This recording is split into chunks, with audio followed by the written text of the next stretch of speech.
बच्चों एक बात बताओ, पहले तो आप सीधे बैठो पालथी लगाकर, बिल्कुल सीधा। अब मुझे एक बात बताओ, मैं बड़ों से नहीं पूछ रही हूँ, बड़े कोई भी बीच में ना बोले, सिर्फ बच्चों से पूछ रही हूँ। बच्चों, कृष्ण कन्हैया जी का जन्म कहाँ हुआ था? बोलो बेटा।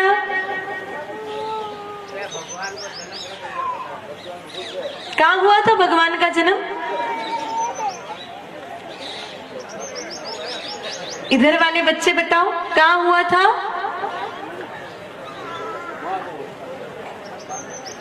इनको पूछो भी सलमान खान का जन्म कहाँ हुआ था, इनको पता है। अब मेरे भाई बहनों, ये हंसने की बात नहीं है, ये डूब मरने की बात है। मतलब हमारा सनातन धर्म किस दिशा में जा रहा है, आप थोड़ा इस बात से कल्पना कर लीजिए कि हमारे बच्चों को ये तक नहीं पता है कि राम कृष्ण का जन्म कहाँ हुआ है। तो आप विचार कर सकते हो कि ये बच्चे हमारे धर्म को आगे बढ़ाएंगे?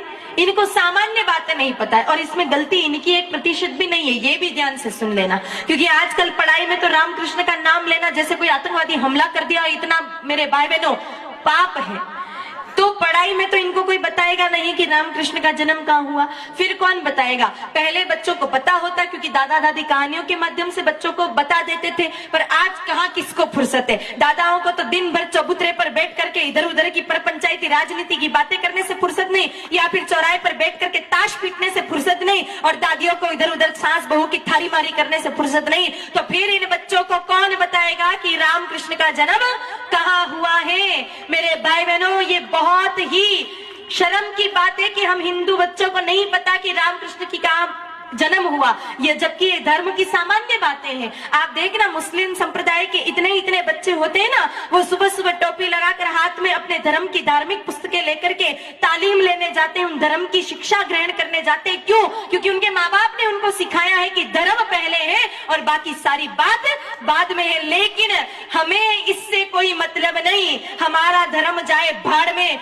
जैसे ही बच्चा कुछ पढ़ने लग जावे तो आप अपने बच्चे को ए फॉर एप्पल और बी फॉर बॉल वाली किताब जरूर ला करके दोगे, पर आज तक यहाँ सभा में बैठे किसी माता पिता ने अपने बेटे को रामचरितमानस जी नहीं पढ़ने के लिए दी होगी कि ले बेटा, तू पढ़ाई तो बहुत कर ही रहा है विद्यालय में ट्यूशन में जाकर के, लेकिन 10 मिनट रामचरितमानस की एक चौपाई भी पढ़ ले।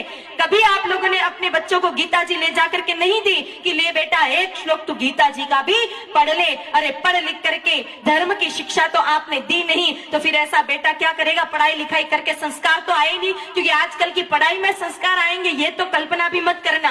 क्योंकि आजकल जो मैकालय शिक्षा पद्धति है वो पूरे भारत को बर्बाद करने पे टिकी है। मेरे भाई में सिर्फ पेट भरने की शिक्षा दी जा रही है, बाकी धर्म का या फिर संस्कारों की कोई बात आजकल की पढ़ाइयों में होती नहीं है। तो फिर क्या होगा? पढ़ लिख करके बड़ा आदमी बन गया, लुगाई को लेकर आप माँ बाप को यहाँ सड़ने के लिए छोड़ देगा और भाग जाएगा। इसलिए बच्चों को बचपन से धर्म की शिक्षा दो। रामचरितमानस जी एक चौपाई रोज पढ़ाओ, ताकि कम से कम वो समझ पाए कि एक बेटे का कर्तव्य क्या होता है, एक पति का कर्तव्य क्या होता है, एक मित्र का कर्तव्य क्या होता है, भाई का भाई के प्रति क्या कर्तव्य होता है। मेरे भाई बहनों, जब तक धर्म जानते थे तब तक भाई भाई भी पूरी जीवन भर एक घर में गुजार देते थे।